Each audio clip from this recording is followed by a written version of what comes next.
আজকে আমরা নিয়ে এসেছি টেকনো ক্যামন 30S এর ফুল রিভিউ। চলুন শুরু করি প্রথমে আসে ডিজাইনের দিকে। এই ফোন দেখতে একদম প্রিমিয়াম। এছাড়া প্যানেলটি প্লাস্টিকে হলেও এর ফিনিশিং এতটাই ভালো যে দেখতে গ্লাসের মতো লাগে। ব্যাটারি ফ্রেমটি হাতে বেশ আরামদায়ক। ফোনটি হাতে নিলে হালকা হলেও এর শক্তপোক্ত অনুভব হয়। এছাড়া এটি 3টি কালারে পাওয়া যাবে। এবার আসি ডিসপ্লের দিকে। টেকনো ক্যামন 30S এ রয়েছে 6.78 ইঞ্চি ডিসপ্লে। পাউন্ডের বেশ ভালোই চলে। সূর্যের আলোতে আপনি এই ডিসপ্লেতে সব কিছু স্পষ্ট দেখতে পাবেন।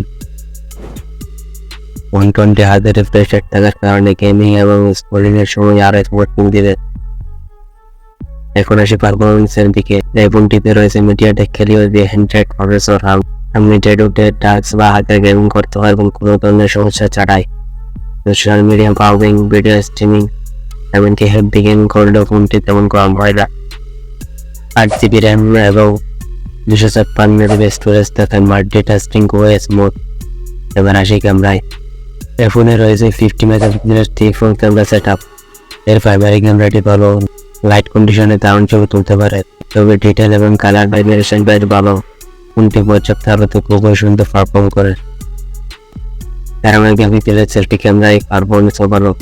এবার আসি ব্যাটারির দিকে। ফোনটিতে রয়েছে 12 mAh এর ব্যাটারি, যা একদিন অনায়াসে টেনে নেবে। আপনি যদি হালকা ব্যবহারকারী হন তাহলে 2 দিন পর্যন্ত ব্যাটারি ব্যাকআপ পেতে পারেন। আর 33 ওয়াটের 5-7 দিন ব্যবহার থাকায় খুব দ্রুত চার্জ পেয়ে যায়।